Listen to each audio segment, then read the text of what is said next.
ডাকায় দে ডানে দে একদম easy easy হয়ে যাবে কিছু বলবো না ডিজাইন করা যায় স্যার এটা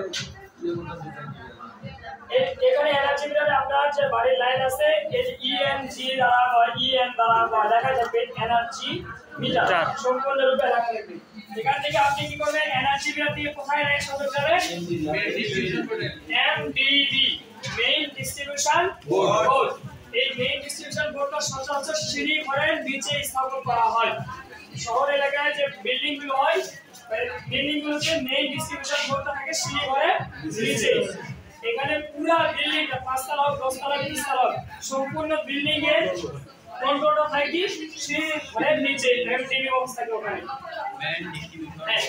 এমডিবি কোন বলে ম্যান ডিস্ট্রিবিউশন বোর্ড এখন ম্যান ডিস্ট্রিবিউশন বোর্ড থেকে আপনি এই একটারে কয়টা রুম আছে দেখা গেছে যে এখানে আমার বেডরুম আছে 3টা গেস্ট রুম আছে একটা আবার কিচেন আছে একটা বাথরুম আছে আর একটা অ্যাটাচ আছে এই সর্বোপরি যতগুলো রুম আছে এই রুমগুলোতে আপনি কিভাবে কানেকশন দিবেন তাহলে এখানে একটা তো অবশ্যই সাব ডিস্ট্রিবিউশন বোর্ড দরকার একতলায় দরকার কি না একতলায় সাব ডিস্ট্রিবিউশন বোর্ড দিয়ে এখানে আমি তো 3টা 4টা রুম করছি কিন্তু আপনি যখন লেআউট প্ল্যান করে 4টা 5টা এরকম কি থাকে শর্ট ভাগ মানে ইউনিট 3টা 4 দুটো মিলে একটা রুম মিলে একটা ইউনিট 3টা 4টা 3টা ইউনিট থাকে তখন আপনার প্রত্যেকটা ইউনিটের জন্য সাব ডিস্ট্রিবিউশন বোর্ড আলাদা আলাদা থাকে বা এক জায়গায় ড্রয়িং রুমে সাব ডিস্ট্রিবিউশন বোর্ড আছে কিন্তু এই দুই রুমের জন্য কন্ট্রোল করার জন্য একটা সার্কিট ব্রেকার আছে ওই দুই রুমের জন্য কন্ট্রোল করার জন্য একটা সার্কিট ব্রেকার আছে এভাবে অনেকগুলো সার্কিট ব্রেকার সাব ডিস্ট্রিবিউশন বোর্ডে ইউজ করা হয় আপনার কোন কাজ না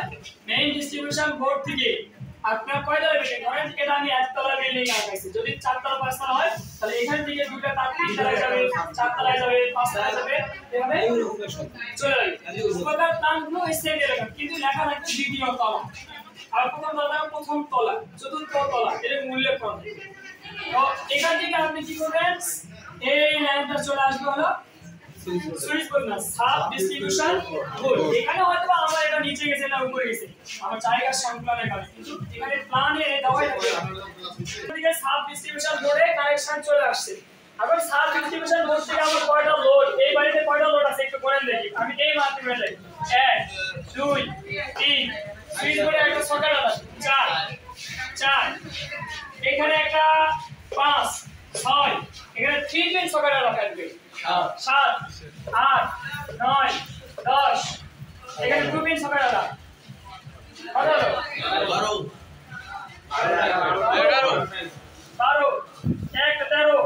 14 এখানে আমি 2 পিন থাকে না 15 16 17 2 পিন সকেট একটা 18 19 20 21 22 23 2 পিন সকেট আছে 3 লাইনের জন্য 3 পিন সকেট আছে 25 এখানে 3 পিন সকেট দুটা 25 27 28 29 30 31 দুটা ফ্যান 33 34 35 36 37 38 39 40 41 42 43 45 টা লোড করে 45 এই দুটো পর্যন্ত 45 টা লোড মিনিমাম লাগবে 10টা সার্কিট ব্রেকার আর এই যে এত ডিসটেন্স দুটা লাইটটা কন্ট্রোল হয় মাঝখানে আলাদা থাকবে এই যে লাইটটা মাঝখানে আলাদা সামনে সিরিজে আছে এই সামনে লাইটই দেয় এই যে এখানে একটা লাইট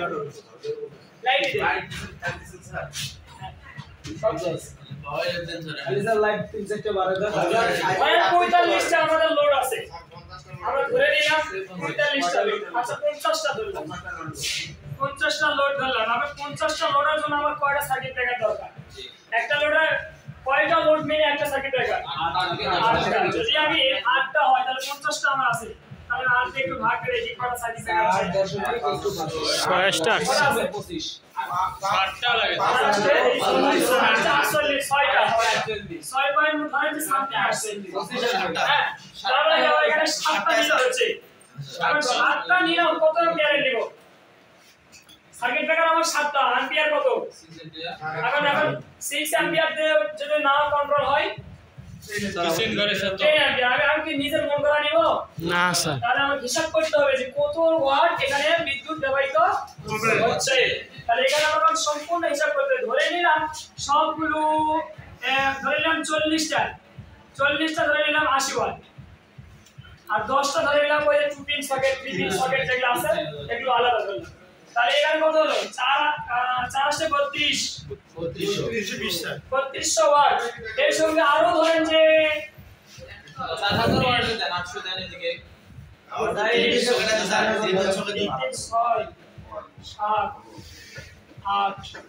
8000 আরো ধরেন আরো 8000 কেন 3 পিন সকেট কত ওয়াট 3200 ওয়াট। তার মানে কি আমার এখানে তিনটা আছে, এই যে এদিকে কিসের জন্য 100% থাকবে 100% থাকবে পুরোটা তাই কথা থাকে না। আমরা এটা হিসাবের জন্য ধরে নিলাম তাহলে 3200 তাহলে 11200 এখন আমরা কি 11200 কে আমরা ভাগ দিয়ে দেখব যে আসলে 11200 তে কত অ্যাম্পিয়ার আসতেছে। তাহলে আমাদের কি ছিল 11200 কত 800 ওয়াটের জন্য একটা 800। তার মানে এখানে ওয়াটে সার্কিট ব্রেকার কিনতে পারবে 800 ওয়াটে তারপর অ্যাম্পিয়ার আবার বের করতে হবে। তাহলে আপনি ভাববেন কত আসছে 14 পয়েন্ট কত 14 ফুট 14টা সার্কিট ব্রেকার। তাহলে এখানে বললাম 14, এখানে পাইছি 7। এখন আমাকে অ্যাম্পিয়ার বের করতে হবে। তাহলে কত 1200 1000 না 11200 ওয়াট আমার আছে। এখন আমি অ্যাম্পিয়ার বের করার জন্য কি করব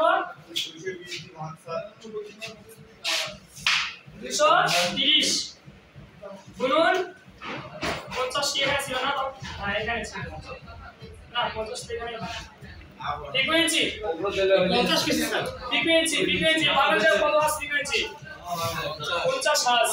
হিসাব করেন দেখি কত আসে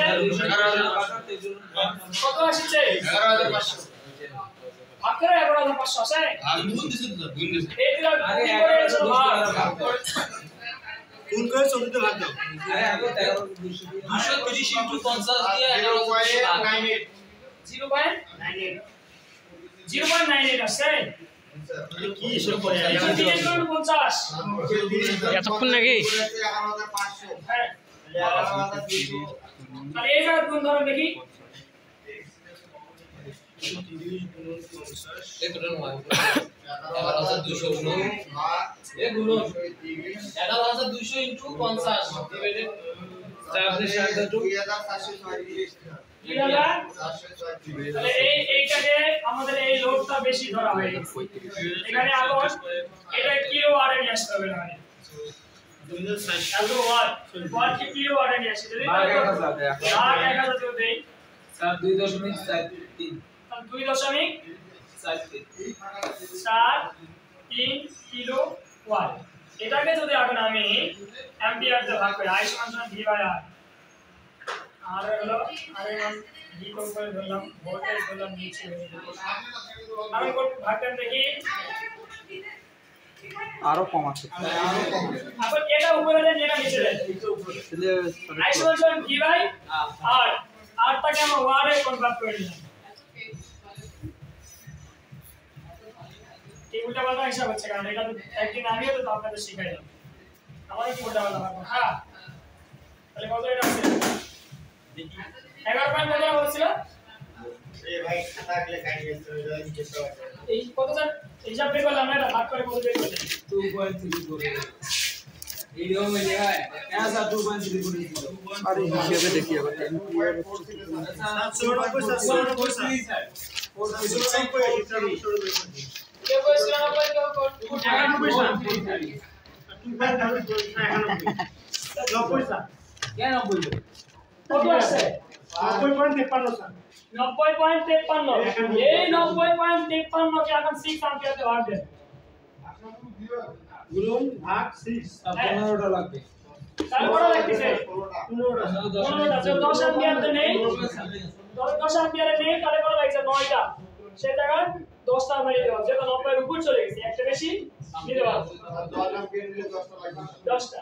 এইভাবে আপনাকে লোড ক্যালকুলেশনের হিসাবটা বের করতে হবে। আমি দেখাবো বাসাবাড়ি বিদ্যুৎ নির্ণয় করা শিখাইছি কি স্যার আপনি তো যে সূত্রটা দিলেন ফ্রিকোয়েন্সি তখন তো দেন নাই স্যার। স্যার শিখার নাই ভাই কইলি কি বললেন? স্যার আপনি যে সূত্রটা লিখে দিয়েছিলেন ফ্রিকোয়েন্সি লিখে দেন। এইটা হচ্ছে কারেন্টের ডিস্ট্রিবিউশন বোর্ডে আমরা অ্যাম্পিয়ার নির্ণয় করলাম।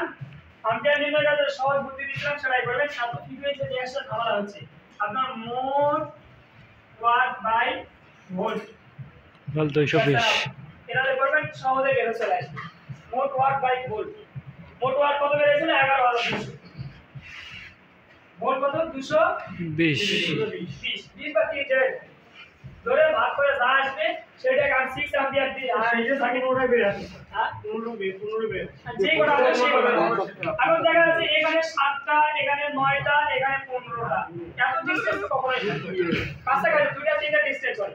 আপনি অবশ্যই চেষ্টা করবেন যেহেতু ওই বাইটা লোড বেশি হচ্ছে অ্যাম্পিয়ার হিসেবে, কারণ আপনি যে পয়েন্টের উপর দেন, এই যে সার্কিট যেখানে পয়েন্ট ফ্যানের বেশি, ওখানে যে অ্যাডজাস্টমেন্ট ফ্যানের বেশি, তারপরে আপনার যখন কিচেন দেবেন, 3 পিন সকেট দেবেন, পাওয়ার সকেট দেবেন, তখন বেশি হয়ে যাচ্ছে না। অতএব কখনো আপনারা মোট হিসাবে দেওয়ার চেষ্টা করবেন না, অবশ্যই মোট ওয়াট হিসাব করে অ্যাম্পিয়ার বের করে সার্কিট ব্রেকার নির্ণয় করে দেবেন। এটা আপনাদের সঠিক মানে সার্কিট ব্রেকার নির্ণয় করতে হবে। তাহলে স্যার এই যে মোট ওয়াট থেকে ভোল্ট ভাগ করলে আমরা কি পাবো? অ্যাম্পিয়ার অ্যাম্পিয়ার 6000 ভাগ করতে হবে। কত অ্যাম্পিয়ার সার্কিট ব্রেকার পাচ্ছি? আর এমপিএর কত থাকছে স্যার? অ্যাম্পিয়ার তো ভাগটা লাগছে না, অ্যাম্পিয়ার তো অটো বের হয়ে আসে। এমপিএর কি আমরা সহজে বের করলে স্যার এখন অ্যাম্পিয়ার ধরেন যে 50 অ্যাম্পিয়ার বের হইছে, আর আপনার সার্কিট ব্রেকার কত লাগাবেন? ধরেন যে 6 এর লাগাবেন, তাহলে 6 এর ভাগবেন। ধরেন 10 এর লাগাবেন, তাহলে 10 এর ভাগবেন। 20 এর লাগাবেন, তাহলে 20 এর ভাগবেন। জি স্যার জি 16 লাগাবেন, 16 এর ভাগবেন। এটা স্যার ইয়ে আছে তো, সব বেশি ইয়ে লাগাইলে তো পরে সবসময় জন্য আপনারা চেষ্টা করবেন কমই লাগানো, জি স্যার। কারণ কম লাগালে সেফটি থাকে ভালো। 10 গুলো লাগাইলে পরে না। সেফটি যত কম লাগবে সেফটি আবার ওই 6 যখন লাগবেন 15টা, তখন কিন্তু হিসাব করতে হবে এখানে যে আমার 6টা এই ইচ্ছা মতো খালি ঢোকাই দিলাম আমার হয়ে গেল, তা তো কিন্তু হবে না। আবার তো হিসাব বের করে নিয়ে আসতে হবে। স্যার এগুলো হবে না, কাজ করতে করতে কি নদীতে যাবে লোডের জিনিস আর হাতে দিয়ে শেয়ার করে আমি অ্যাপ্লাই করতে করতে একদিন মানুষের বাড়ি কিনবো বিষয়গুলো হচ্ছে কি মানে যখন তোমার প্র্যাকটিক্যালে যাবা এই যে রুম থেকে এখান থেকে তোমার লোডটা আনতে হবে, কিচেন থেকে আবার লোড আনতে হবে। কথা হচ্ছে কি প্রতিটা রুম থেকে তোমাকে আলাদা আলাদা আনতে হবে। যদি এখানে এসি থাকে কোনো রুমে, সেই এসি থেকে তোমাকে আলাদা লোড নিয়ে আসতে হবে। সেক্ষেত্রে ওরা নির্ণয় হয়। আর এটা স্যার যেটা তোমাদেরকে শিখাইলো এটা একটা পূর্ণাঙ্গ একটা বিষয়, কথা বুঝতে পেরেছে? এই হিসাবেই তোমাকে সার্কিটটা নির্ণয়ের যে সূত্র একটা সেটা হচ্ছে এটা। এসি ফ্রি যখন আসবে তখন সার্কিট ব্রেকার আলাদা আলাদা আরো বেশি হবে, কারণ এসির জন্য এসির নিচে সার্কিট ব্রেকার আর এসি তো আলাদা সার্কিট দেওয়া লাগবে। ওই একাই আমরা সার্কিট ব্রেকার ইউজ করি। এখন লোড দিই। বিষয়টা হচ্ছে এরকম, যখন ওয়ারিং এ যাবা তা ওয়ারিং কে ধরছো রেডি হাতে ওয়ারিং এর কথা বলতে চলো স্যার মরি আছে স্যার যে কাজ হচ্ছে হ্যাঁ আচ্ছা আমরা 1 তারিখ থেকে শুরু করব আপনার স্যার পুরো ড্রাইভার আজকে হবে 1 তারিখ 1 তারিখ থেকে স্যার আপনি যদি 1 বছর ড্রাইভার স্যার পাইবেন না স্যার এই 1 তারিখ থেকে পাবো স্যার 1 তারিখ পর্যন্ত কাজ আছে স্যার কি বলো কি বললেন স্যার? কে ওয়ারিং ধরছো কাজ ধরছো কে আমি একটু দোষছিলাম 200 টাকার কাছে দেখা 200 টাকা না, তোমাকে কাজ পূর্ণাঙ্গ কাজ করতে গেলে খালি বোর্ডে যে রুটি টেস্টার দিয়ে আর স্টার দিয়ে রুটি হওয়া না, তোমাকে ওয়ারিং ফুল ওয়ারিং করতে হবে, বাসমারি ফুল পাশাপাশি ফুল ওয়ারিং করতে হবে। ওই লাইনটা ওই অভিজ্ঞতা এখনো হয় নাই। কেন লাইন বন্ধ হবে? প্রতিদিনের কাজ যদি আমার বস্তু কাজ আচ্ছা আরো বলবেন যে আমি অন্য ট্রেনিং দিয়ে আসলাম, আমার ট্রেনিং এ পাঠাইছিলাম এই কোম্পানি। শোনো আপনি কিছু আসছে এই জন্য কোম্পানি ট্রেনিং করাবো। একটা মৌলবীর যদি পায়জামা পায়জামি না থাকে তাহলে ওকে কি ইমানদারি মানায়? না স্যার, মানায় স্যার? না। হ্যাঁ? এখন হিন্দুর যদি ওই সাধুর বেশ না থাকে, মালা ঝোলা না থাকে, তাহলে ওই সাধু দিয়ে পুজো হয় না। তাহলে তোমাকে কি করতে হবে? তোমাকে আগে কি নিতে হবে? তোমার সাজ নিতে হবে, তোমাকে তোমার গেটআপটা নিতে হবে যে আমি কি এশিয়ান কাজ করছি, তাই না? তাহলে তোমার কাজ নেবে। তুমি প্যান্টের পকেটে এখান থেকে যাওয়ার পরে এবার হাত ঢুকে দিয়ে ঘুরি বেড়াবা, আর তোমার কাজ দেখা দেবে। কাজ তো সস্তা হয়েছে, প্রথমত কন্টাক্ট করতে হবে রাজমিস্ত্রিদের সাথে। না স্যার কাদের সাথে আমাদের সাথে কোনো কথা বলতে আপনি আমরা তো আছি তোমাদেরকে যত এলাকার রাজমিস্ত্রি আছে তাদের সাথে কথা বলবা যে দাদা কাজটা যদি 10 টাকা হয় 10 টাকা আপনি খান 10 টাকা জি স্যার বুঝাইতে পারছি? यस স্যার তাহলে সে রাজমিস্ত্রি তুমি কাজ জানো আর না জানো সে কাজটার লোভে উদ্বুদ্ধ হয়ে তোমাকে কাজ দিবে। আর তুমি যখন কাজ পাবা তোমার তো হ্যান্ড অনেক, তোমার তো ভুল হওয়ার কোনো সুযোগ নাই। তাহলে তুমি কোথাও লাইনে লাপা তুমি এক ঝুঁকে কিন্তু লাপাই একটা গ্রাহকের কাজ যদি তুমি ভালো ফিনিশিং দিতে পারো পাশের গ্রাহক তোমাকে এমনি দিয়ে ডাকতেছে। কিন্তু তোমাকে প্রথমে ভাই কাউকে একটু হলো ওই যে কয়না যেখানে সেখানে মিষ্টি ওই তোমার ঝগড়া সৃষ্টি করে দিতে হবে পয়সা দিয়ে। রাজমিস্ত্রিকে কিছু দাও, রাজমিস্ত্রি তোমাকে আগে ব্যাক আপ করতে তাহলে স্যার বুঝে গেছে আমার স্যার কাজ দাও কাজ দাও। সাবডিস্ট্রিবিউশন কয়টা সার্কিট ব্রেকার লাগবে সেটা নির্ণয় করবে। এখন আমাদের সার্কিট ব্রেকার নির্ণয় শেষ। এবার আমরা কি করব লোড কানেকশন দেব। আমরা সচরাচর এখন করি কি যে এখান থেকে একটা দুটো আর্থিক লাইনে সারা দুনিয়া করে দেই। ভুল ওয়্যারিং কেন আপনার করা যাবে না? এই রুমে যখন আপনি এসি সেট করবেন, এই রুমে যখন একটা এসি করবেন, এই কিচেন রুমে যখন আপনি একটা পাওয়ার সেট বসাবেন, এইগুলো যখন এই দুটো ওয়্যার মানে আর্থিং নিয়ে যায়, সরি আর্থিং করে নিউট্রাল নিয়ে যায় সারা দুনিয়া করবেন, তখন ওই নিউট্রাল দ্বারা মানে লোড সেই রকম বহন করতে পারবেন। এজন্য আপনাকে এই মেইন সাব ডিস্ট্রিবিউশন বোর্ড থেকে আপনি যখন সুইচ করে নিয়ে যাবেন 2.5 দুটাই লোড নিয়ে যাবেন। লোড আর্থিং লোড এবং ফেজ এবং নিউট্রাল দুটাই নিয়ে যাবেন। প্রত্যেকটা ঘরেই ফেজ নিউট্রাল দুটাই নিয়ে যাবেন। তারপরে বাড়িওয়ালার জন্য কাজ হবে শোনাবো আপনার 5 বছর ওই কাজটা হাত দিতে হবে না, প্রত্যেকটা নিয়ে যাবেন। এখন ফ্রিজ এসির ক্ষেত্রে কিন্তু 4 RM এর তার ইউজ করা হয়। ওই বাড়িওয়ালার থেকে শুনবেন যে আপনি কি এসি লাগাবেন বা এসি কানেকশন করে নেবেন কিনা। ওই ব্যক্তি পার্সন যদি বলে হ্যাঁ স্যার এসি কানেকশন করে নেব, তাহলে এসির জন্য আপনি আবার এই যে এখানে এই মেইন ডিস্ট্রিবিউশন যদি কাজ থাকে তাহলে মেইন ডিস্ট্রিবিউশন থেকে সাব ডিস্ট্রিবিউশন বোর্ডের তো 4 RM এর তারে তখন ইউজ করতে হবে, কারণ এসি কানেকশন আছে। তখন আপনার করতে হবে কি এই 4 RM এর তারটাও এসি কানেকশনের জন্য সেই জায়গায় নিয়ে যাইতে হবে। নিউট্রাল তো সহ নিয়ে যেতে হবে। যদি এখন আপনি এই জায়গাতে একটু কাটসাট করতে পারেন, কি কাজটা করা যাবে যে আপনি নিউট্রাল যেহেতু এখানে 4 RM এর নিউট্রাল নিয়ে যাচ্ছেন, সেই ক্ষেত্রে আপনি ওখান থেকে নিউট্রাল বাড়িওয়ালা বাঁচানোর ক্ষেত্রে আপনি নিউট্রালটা ওখান থেকে শর্ট করে দিতে পারেন। আপনার 4 RM থেকে নিতে হবে তখন 4 RM থেকে হ্যাঁ 4 RM থেকে নিউট্রাল তারটাকে নিউট্রাল তার থেকে সুইচ বোর্ডে আপনি শর্ট করতে পারেন। এই ব্যতীত যদি ওই বাড়িতে মানে ফ্রিজ মানে এসি কানেকশন না হয় তাহলে অবশ্যই প্রতিটা রুমের জন্য আলাদা আলাদা ফেজ নিউট্রাল নিয়ে যাইতে হবে। স্যার ওই যে পুরো তাদের যে পয়সা ফি দেখা যায় স্যার এসি দেখা যায় স্যার তাহলে তো স্যার ইয়ে সব করা যাবে স্যার। এই যে পুরো আর তাদের নিয়ে যাচ্ছেন আমরা সাথে মতন যে ইয়ে থাকলো না এসি না থাকলো স্যার তো শর্ট করে স্যার সব রুমে দেওয়া যাবে স্যার। আপনি বলি ওটা উত্তর দিলাম আমি, আপনি বুঝতে পারলেন না, বলে দিচ্ছি।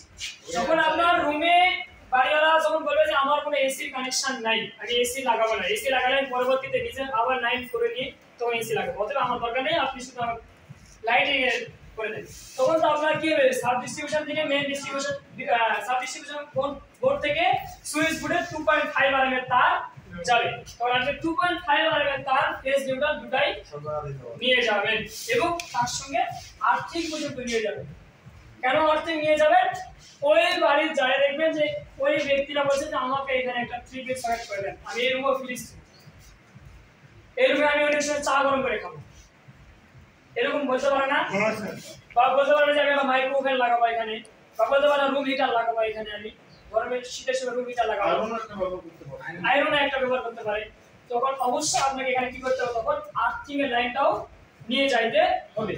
আর আর্থিং এর লাইনের তারের মাপটা আমার আর মনে নাই, যদি ওটা 1 RM আর 1 RM তাহলে RE আর হলো 0.5 RE এরকম হয়। আমার এই মুহূর্তে মনে পড়তেছে না যে এটা কত RE হয়, এটা RM এ না করতে না আর্থিং সমস্যা আর ওটা সম্ভবত 1 এর উপর যায় না, 1 এর উপর যায় না, 1 এর নিচেই থাকে অলওয়েজ।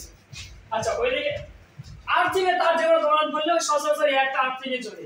ওই বড় বড় বাসা বাড়ি বিল্ডিং গুলোতে ওখানে ওই দেখা যায় চিকুন সর্বোচ্চ করে আমরা যারা ব্যবহার করি তার চেয়ে একটু মোটা দেয়, কারণ আর্থিং এর তো কোনো কাজ নেই। ওই শুধু এক জায়গাটা শর্ট করে ওই বাড়িটাকে কি অতিরিক্ত মানে ভোল্টেজ বা শক্কার হাত দিয়ে রক্ষা করবে, ওর তো অন্য কোনো কাজ নেই, অতএব দরকার নেই। আর্থিং শর্ট করা যাবে না? আর্থিং, হ্যাঁ আর্থিং তো শর্ট করবে।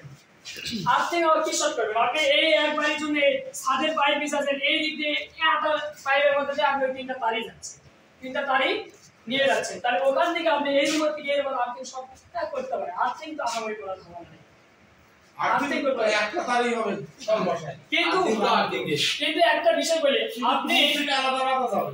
এই যে দেখেন এখানে আর্থিং এই পাশে পার করে নিয়ে এই পাশে অনেক দূর ডিসটেন্স না, দেখেন এর সাইড এখানে এই দিক দিয়ে সহজ হয়ে যাবে। ফেজের সাথে যখন এখন একটা মেইন রোড যাবে তখন তিনটা তার যাবে, একটা নিউট্রাল, একটা ফেজ, একটা আর্থ। ক্লিয়ার? এই দিক থেকে এখানে ছাদে পাইপ নাও দেওয়া থাকতে পারে। আপনার কি করতে হবে, সাব ডিস্ট্রিবিউশন বোর্ডটা কোথায় বসাবে ইলেকট্রিশিয়ান জানে, ও কোথায় বসাবে এরকম এই কাজ বসাবে। এখান থেকে দেখবেন যে 5টা 7টা পাইপ বিভিন্ন রুমে নিয়ে চলে গেছে, তার মানে কি ওই তখন আপনার এই দিকে যখন পথ নেই তখন অবশ্যই এই দিকে নিয়ে যাবে, বিকল্প পথ বুঝতে হবে। আর যদি পথ থেকে থাকে আপনার শর্টকাট অপশন থেকে থাকে তাহলে আপনি করবেন, না থাকলে করতে হবে না থাকলে আপনাকে ম্যানুয়ালি নিয়ে যাইতে হবে। একটা গেল। এখন সুইচ বোর্ডটা আপনি কোথায় লাগাবেন? রুমে। লাইট কানেকশনটা তো বুঝছেন এখন। আবার এই যে এখানে কি দিয়েছিলাম অ্যাডজাস্টেবল ফ্যান, এই অ্যাডজাস্টেবল ফ্যানের কাজ হলো এই রুমের মধ্যে যখন রান্না করবে উত্তাপ উঠবে না, হ্যাঁ, এই অ্যাডজাস্টেবল ফ্যানের রুমের যে হাওয়াটা আছে যেটা আপনারা গ্যাস ফ্যান বলেন, ঠিক আছে, ওই গ্যাস এই ফ্যানটা বলে কি ভিতরকার যে তাপগুলো সব বাইরে টেনে বের করে দেয়। এই অ্যাডজাস্টেবল ফ্যান এই জায়গার জন্য ইউজ করা হয়, কিচেনে ইউজ করা হয়, টয়লেটে ইউজ করা হয়। এটার কিন্তু সাইজ আছে, হ্যাঁ কিচেনে বিভিন্ন সাইজ আছে, বড় ছোট আপনার রুমের উপর ভিত্তি করে। আর এখানেও আমি একটা অ্যাডজাস্টেবল ফ্যান দিছি বাথরুমে। এই বাথরুমে অ্যাডজাস্টেবল ফ্যান একটা ছোট গুলো যেগুলো লাগা হয় সচরাচর মসজিদে দেখা যায়, তারপরে একটা ছোট দোকানে দেখা যায়, যেগুলো এগুলো ইউজ করা হয়, হ্যাঁ। আর এই কিচেনে সচরাচর বড় ইউজ করা হয়। আর এই আগুন বাসা বাড়িতে কোনো এই যে হোল্ডার বাতি চলে না, সব টিউব লাইট। এখন আপনি যত জায়গায় যাবেন দেখবেন যে এরকম টিউব লাইটের কানেকশন, হোল্ডার বাতি কানেকশন চলে না। আর হোল্ডার বাতি ওই দেখতে আগে টিউব লাইটের আলো বেশি, দুটা টিউব লাইট একটা রুমে লাগাতে হয় দিনের মতো আলো হয়ে যায়।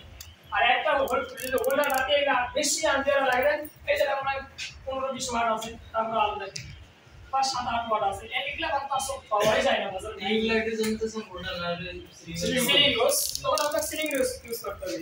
আর সিলিং রোজ ইউজ করলে তো বাড়ি সুন্দর চার দিতে পারি। আর এখন যেটা হোল্ডার বাতিও লাগায় সেগুলা কি পেজ দেওয়া না, এরকম পেজ দিয়ে আটকে যায় সেটা। ওই যে বলছে না যে অ্যাঙ্গেল হোল্ডার, এই যে এই হোল্ডার বাতি যারা লাগায় সেটা কি অ্যাঙ্গেল হোল্ডার, এরকম অ্যাঙ্গেল থাকে, এর উপরে একটা কাঁচ দিয়ে ঢাকানো থাকে, এখানে একটা বাল্ব থাকে। প্রতিষ্ঠানে ব্যবহার হয়। এটা শিল্প প্রতিষ্ঠান যে কোনো বড় বড় প্রতিষ্ঠান যেগুলো দেখা যাবে এরকম লাগানো আছে। তবে আমাদের গ্রামের হিসাব বাদ দেন, গ্রামের হিসাব যদি ধরে রাখতে পারলে হবে না। এটা হলো অ্যাঙ্গেল হোল্ডারের কাজ। সেফটি আছে চুরি করার বুদ্ধি নেই, এই অ্যাঙ্গেল হোল্ডার। এখন টিউব লাইট আমরা ইউজ করি, আর টিউব লাইট আপনি কত করবেন সেটা আপনার ওই রুমের উপর ভিত্তি করে আপনি করবেন। টিউব লাইট বিভিন্ন দাম আছে, 100 টাকা থেকে ধরে 1000, 1200, 15, 2000 যত দাম নিবে পাওয়া যাবে, সমস্যা নেই। সুইচ গেল লাইট গেল, আর তো নাই লাইন কানেকশন। এই যে এখানে তিনটা লাইট দিছি, এই তিনটা লাইট আপনি কখনোই সাদা ইউজ করবেন না, এটা লাইট হয় রঙিন, লাল নীল।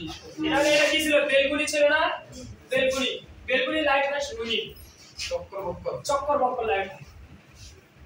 আর সিঁড়ি করে লাইট, সিঁড়ির উপর যে লাইটটা হয় সেটা তো প্রথমেই বললাম যে প্রথম যখন সাদা হয়, প্রথম এখন যেটা সেটা লাগায় আসলাম ওই বাসায়, একটা বাসায় যে প্রথম সিঁড়িতে এক কালার দিতে, আবার দিলে আরেক কালার, এরকম সুইচ যখন অফ করে উঠে তত কালার চেঞ্জ হয়। আবার আরেকটা এখন পাওয়া যায় যে এক সুইচে 7-8টা 10টা কালার হয়। আবার দুই সুইচে আরেকটা পাওয়া যায়, প্রথম সুইচে সাদা হবে, পরবর্তী সুইচে রঙিন চেঞ্জ হয় না, একাই এরকম পাওয়া যায়। তো ওইরকম চেষ্টা করবো যে এখানে মারবে প্রথম সুইচটা সাদা যেন ধরে, কারণ তালাটা খুলতে হবে, তাই অন্ধকারের মধ্যে তালা খুলতে পারে, এই জন্য প্রথম সুইচে এরকমটা ইউজ করবে। ওই কলিং বেল লাইন তো ঘুরেই গেছে, তাই না? একটা এইটা কলিং বেল দিবেন, এটা কলিং বেল দিবেন। আর কলিং বেলের বাতি এখন কোথায় চাচ্ছে কোথায়? যদি ওই বাড়িওয়ালা বলে যে আমাকে মিডিল পয়েন্টে এখানে দেন, দিবেন। যদি বলে যে না আমি এখানে নিব না অন্য জায়গায় নিব ওখানে দিবেন। এখন দেখেন এতক্ষণ অনেকগুলো বুঝাইলাম, কলিং বেলের লাইনে বুঝাইলাম। আপনার আগে আসি যেটা মূল থিম সেটা পার হয়ে গেছি। দরজাগুলো কিন্তু বিভিন্ন জায়গায় আছে, তাই না? এই দরজাটা কিন্তু আমি চাইলে এই জায়গায় দিতে পারতাম, কিন্তু এখানে কেন? এটা কি রুম ছিল? গেস্ট রুমের দরজা অবশ্যই প্রথমে হয় সিঁড়ির সঙ্গে হবে গেস্ট রুমের দরজা, অথবা আউটসাইড দেওয়ার দরজা থাকে। কারণ এই জায়গাটা যদি ইসলামিক, আমাদের ইসলামিক পরিবার যদি হয় তাহলে কি পর্দা ফাঁসে গিয়ে পায়, পর্দাটাকে মানতে হবে, পর্দা করতে হবে। তখন কি হবে? বাইরের লোক কিন্তু ঢুকতে পারবে না, বাড়ির মধ্যে মহিলা মানুষ থাকবে। ওই জন্য আমরা মুসলমানরা করি কি, এই দিক দিয়ে এক্সট্রা করি, এক্সট্রা দরজাটা এক্সট্রা দিয়ে দিই, যেখানে শুধু গেস্ট রুমের দরজা এখানে ড্রয়িংও করা হয়, ঠিক আছে? সাইড দিয়ে ড্রয়িং এরকম ভাষা থাকে না, দরকার মানে দুটো দরজা দেয় তবুও এরকম সাইডে দেয়। আর অ্যাটাচ বাথরুম ড্রয়িং রুমের সঙ্গে একটা থাকে, হ্যাঁ স্যার একটা সরি ড্রয়িং রুম গেস্ট রুমের সঙ্গে একটা অ্যাটাচ বাথরুম থাকে। এই জন্য অ্যাটাচ বাথরুম থাকে, আর যে কোনো আমাদের গেস্টরা আসতে গেলে সে যেন বাসার মধ্যে প্রবেশ না করে, এখানেই তার যত যাবতীয় কাজ সেরে নিতে পারে। অচেনা গেস্ট আসলে কেউ বাসায় ঢুকতে পারে না, সে যেই ধর্মের লোকই হোক না। ধরেন যে নয়ন ভাইয়ের বাসায়, নয়ন স্যারের বাসায় একজন পার্সন আসছে, স্যারের খোঁজে আসছে, কিন্তু সেই ব্যক্তি তো ভাবি কখনোই বাসার মধ্যে ঢুকতে দিবে না, দিবে কি? দেওয়া উচিত না স্যার। সে যতই পরম্পরা মূল্য দেওয়া যাবে না, হ্যাঁ দেওয়া যাবে। তার মানে কি, তার সে ভাবি এইটুকু বলবে কলিং বেল চাপার পর এই দরজাটা খুলে দিবে, যে উনি এই দিকে প্রবেশ করে এই দিকে ঢুকে যাবে, এখানে একটা দরজা কাটা আছে, এখানে ঢুকে উনি সারাদিন রেস্ট নেবে যতক্ষণ না পর্যন্ত ভাই আসছে। যখন নয়ন স্যার বাসায় গেছে উনি গেস্ট রুমে চেক দিয়ে দেবে, যাকে গেস্ট ওনার সঙ্গে আলাপ আলোচনা শেষ করে এখন বলি এটা গেস্ট রুম। আর এই যে কিচেন রুমের সঙ্গে এই দরজাটা দিয়েছি, এই দরজাটা গেস্ট রুমের সাথে বেডরুমের দরজা কিন্তু অ্যাডজাস্ট করে দেওয়া যায়। সিভিলের এই ক্যাপচার এগুলো শিখা অটোক্যাডে এই অ্যাডজাস্ট হবে না, আলাদা জায়গা থাকবে। এই কিচেনের দরজাটা আপনি এই পাশেও নিতে পারেন, এই পাশে এই দরজাটা আমি দিছি এই পাশে, এই কারণে যে এই রুমেরটা জানো এটা ঢুকতে পারে, যেহেতু এখানে এই এর সঙ্গে এটা দিছি। আপনি চাইলে এই জায়গা চেঞ্জ করে দিতে পারেন, এখানে দিয়ে এই পাশে থেকে ওটা ঢুকতে পারে, এই পাশে থেকে ওটা ঢুকতে পারে। সাবল থেকে সুইচ বোর্ডের কি নির্দিষ্ট মাপ আছে না? কত অবশ্যই গুগল করে দিচ্ছি। এখন এই ড্রয়িং দিয়েছে আমাদের ফ্লোর থেকে সুইচ বোর্ডের মাপ আছে, ফ্লোর থেকে পাওয়ার সুইচের মাপ আছে। আমাদের সচরাচর এটা আমি বলে দিচ্ছি যে ফ্লোর থেকে সুইচ বোর্ড, দেড় মিটার 1.5 মিটার উচ্চতায় থাকবে। কত? 1.5 মিটার, তাইলে 1.5 মিটার উচ্চতায় 5 ফিটের মতন হবে, তার 5 ফিট রেডি। আমি ফিটের হিসাব না, 5 ফিটের কম হবে, অতগুলো হবে না, 4.5 মিটার। এই মিটারে কনভার্ট করে নেবেন, ফিটে করে কনভার্ট করে নিয়ে কত লাগে চাকরি করে নিয়ে। কিন্তু এটা পরীক্ষা খাতায় আসবে এইভাবে 1.5 মিটার উচ্চতায় সুইচ বোর্ড বসাতে হয়। সুইচ বোর্ড দরজার সাথে হয়, দরজা থেকে সর্বোচ্চ 1 ফিট ভিতরে, 1 ফিট স্যার 1 ফিট 1.5 মিটার দরজা এই যে এই দরজা তাই না, এই দরজাটা কি, এই দরজাটা এই জায়গা 1 ফিট বা 1 ফিট হচ্ছে কোন, এরকম নিয়ে সর্বোচ্চ 1 ফিট বললাম, তো সর্বোচ্চ 1 ফিট, এই 1 ফিটের ভিতরেই 1.5 এর মধ্যে স্থাপন করতে হবে। কারণ আমি যখন বাসা দিয়ে বের যাব এই সুইচটা বন্ধ করে দরজাটা লাগিয়ে বেরিয়ে চলে গেলাম, আবার যখন আসলাম এই সুইচ দিয়ে বাসার মধ্যে ঢুকতে পারলাম। তাহলে কত আসছে আমাদের, যে 1.5 মিটার উচ্চতায় সুইচ বোর্ড বসাইতে হবে এবং দরজার সাথে সর্বোচ্চ 1 ফিটের দূরত্ব, 1 ফিটের উপরে যাওয়া হবে না, মধ্যে থাকতে হবে সুইচ বোর্ড, 1 ফিট ভিতরে রাখতে হবে। হ্যাঁ। তারপরে এখন সুইচ বোর্ড চলে গেছে, আর সুইচ বোর্ড থেকে আমি কি করব, লাইট ফ্যান কানেকশন আসবে না। লাইট এবং ফ্যানের কানেকশনের জন্য লাইট যদি আপনার টিউব লাইট হয় বা ওই হোল্ডার লাইট হয়, যেই লাইটই হোক কেন, সেলিং থেকে 1 ফিট নিচে, সেলিং থেকে কত, 1 ফিট নিচে, সেলিং থেকে 1 ফিট, সেলিং মানে 7, বুঝছেন? সেলিং মানে 7, সেলিং থেকে 1 ফিট নিচে, 1 ফিট নিচে। ফ্যানের ক্ষেত্রে ওই 1 ফিট, ওইটা মনে হয় 1 ফিটই থাকে, ফ্যানের ক্ষেত্রে 1 ফিট। তবে এটা অনেক সময় চেঞ্জ হয়, এটা অনেক সময় চেঞ্জ হয়। কেন চেঞ্জ হয়? 1.2 ও হয়, আবার 1.5 ও হয়, বাসা গাড়ির নির্দেশনা অনুসারে হয়। অনেক বাসা বাড়ি দেখা যায় যে ওই ছাদের উচ্চতা থাকে 9 ফিট বা 10 ফিট এরকমই থাকে, ছাদের উচ্চতা কিন্তু ফ্লোর থেকে 8 ফিট বা 10 ফিট সর্বোচ্চ, এরকম হয় না। তো ওখানে কিছু সময় বা ওই বাড়িওয়ালার চাহিদা ভেদে আলাদা হয়। তবে সচরাচর 1 ফিটই থাকে। আর এটা আমার একটু কনফিউজ ছিল, যদিও আমি এটা সঠিকটা আমার এই মুহূর্তে মনে হচ্ছে না 1 ফিট না 1 ফিট 2। আমি এটা আপনাকে নেক্সট ক্লাস করে বলি, সমস্যা নেই। তবে 1 ফিটই হওয়ার সম্ভাবনাই বেশি। স্যার সাব ডিস্ট্রিবিউশন বোর্ডটা কোন সাব ডিস্ট্রিবিউশন বোর্ডটা সাব ডিস্ট্রিবিউশন বোর্ডটা, এই সাব ডিস্ট্রিবিউশন বোর্ডটা আপনি এটা কোনো নির্দিষ্ট এরকম মাপ পাওয়া যায় না, তবে আপনি এমন জায়গায় স্থাপন করবেন যেখানে যেন সচরাচর ছোট বাচ্চা না হাঁটাইতে পারে, কারণ এখানে অল টাইম লাইন থেকে যায়। আপনি একটু ওটা ওই ধরনের 1.5 মিটার এই লাগাইলেন, আবার এমন উচ্চতায় লাগাবেন না যে সার্কিট ব্রেকারকে করে গেলে তারা অন করতে না, এমন উচ্চতায় লাগাতে হবে। এটা আপনার বাসা বাড়ির পার্সোনাল থেকে কাজটা করবে, বুঝছি। যেখানে করলে সৌন্দর্য আসবে এমন দেখা যাবে। একটা বিষয় লক্ষ্য করতে হবে, সৌন্দর্যটা লক্ষ্য করতে হবে, কোথায় বোর্ডটা লাগালে সৌন্দর্য বৃদ্ধি পাবে। এই আশাফুল ভাই মারি দেখতে ভাই, আশাফুল ভাই আমি বলি কি হচ্ছে তখন চালু করা যায় না, অবশ্যই বলে দিই। পাওয়ার সকেট ফ্লোর থেকে power socket 0.5 metre, half metre উচ্চতায় লাগাতে হবে। এই যে ফ্লোর এখান থেকে হাফ মিটার যদি এই পর্যন্ত আসে, তাহলে এই জায়গায় যদি এখানে আসে, এখানে আসে, এখানে যেখানে আসবে সেখানে আপনাকে লাগাইতে হবে।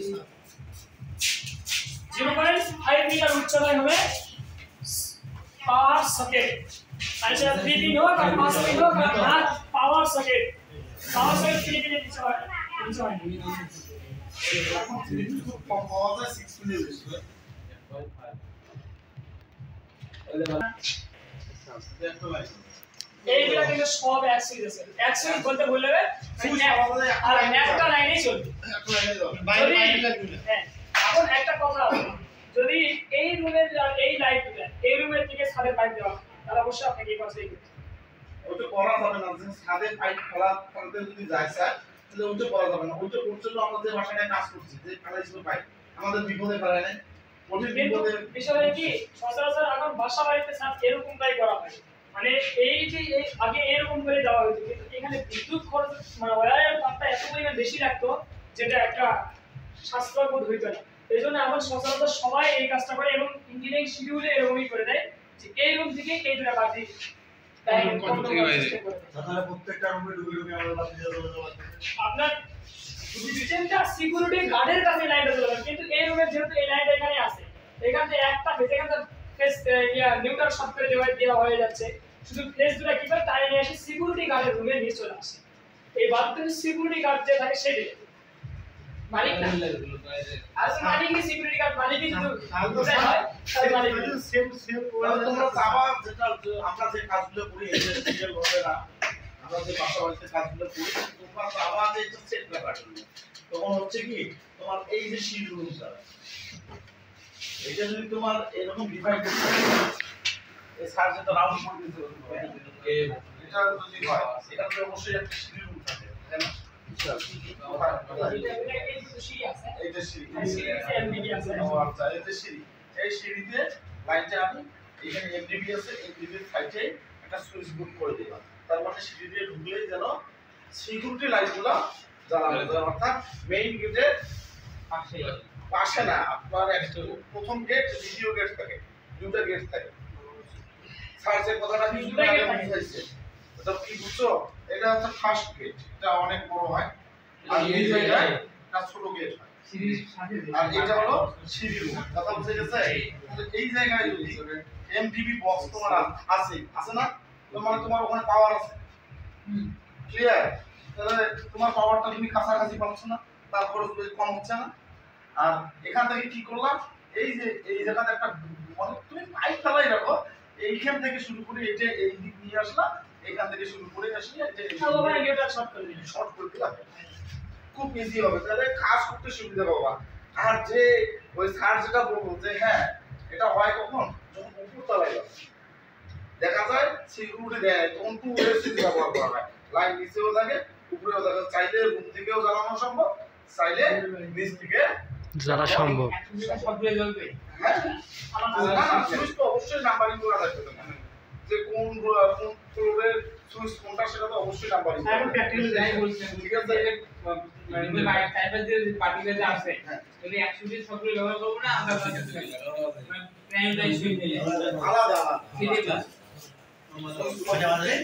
বাতি একটা বাতি একটা যেটা তো বন্ধ করা অনেক আগেই তোমাদের মুখে হয়েছে। আরেকটা কি যখন ভাষা বাড়িতে দেখবেন যে এই রুমে আবার এইগুলো লাইট আছে না অবশ্যই এখানে জ্বালানো থাকবে অনেক সময় যখন এখানে ভাড়াটিয়ারা থাকে তাতে এই লাইট জ্বালার কারণে রাতে ঘুমাচ্ছে না বা এরকম এই তখন পরে কি বেশিরভাগ বাসা করে কি 2 সুইচ ইউজ করে যে এরাও যেন চাইলে অফ করে দিতে পারে কিন্তু বাসা বাড়ি আবার অফ করতে দেয় না কারণ তার বাড়ির সিকিউরিটি কিন্তু খুবই কষ্টের কারণে একটা রাখে একটা কখনো বন্ধ করে বিল দেওয়া লাগে নিতে লাগে হ্যাঁ এখন আরেকটা বিষয় সুন্দর করে স্কাইপে তোমাদের এইটা সবাই দিতে একটা ইঞ্জিনিয়ারিং প্ল্যান এই প্ল্যানটা যে তোমরা স্যারের কাছ থেকে পেয়েছো এটা বিশাল ব্যাপার হ্যাঁ এটা আমি বললাম স্যার যে এটা এই ক্লাম দিতে শহরে নেয় তার মানে 15000 টাকা হ্যাঁ গ্রামে যদি আপনাকে ওদের মিনিমাম 2 থেকে 4000 টাকা তাহলে তোমরা তো প্ল্যান আগাইতে পারবেন এর উপরে আপনারা নিজেরা আগাইতে পারবেন এখন তোমরা প্ল্যান করতে পারবে এখন লাইন কানেকশন গুলো দেখা যাবে সিরিজ হয়ে যাবে দুটো টাইম কালেকশন শেষ নাকি হ্যাঁ এখন তোমাকে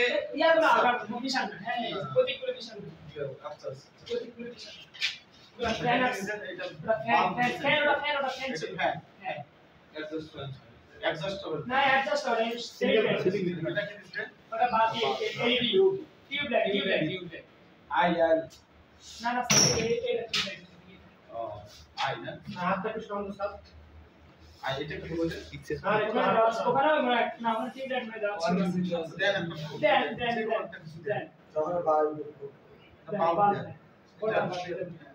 এখন এটা একটা রুম এটা একটা রুম এখন তুমি এটা রুমের কানেকশন গুলো বুঝতে হবে তোমাকে পাইপ ফেলানো বুঝতে হবে না বুঝতে হবে কি অবশ্যই স্যার হ্যাঁ অবশ্যই পাইপ ফেলানো বুঝতে হবে না তুমি পাইপ ফেলে যে না বলো তাহলে তোমার কানেকশন গুলো কখন দিবে ক্লিয়ার ক্লিয়ার কথা বুঝতে পারছি স্যার তাহলে এই যে এটা রুম এটা ড্রয়িং রুম হ্যাঁ তাহলে এটা তোমার যদি কোনো ইঞ্জিনিয়ার শিডিউল থেকে থাকে ইঞ্জিনিয়ার শিডিউল থেকে থাকে এটা ক্লিয়ার বুঝছো তো সবাই Yes, sir. আমরা নেক্সট ইয়েতে দেয় হ্যাঁ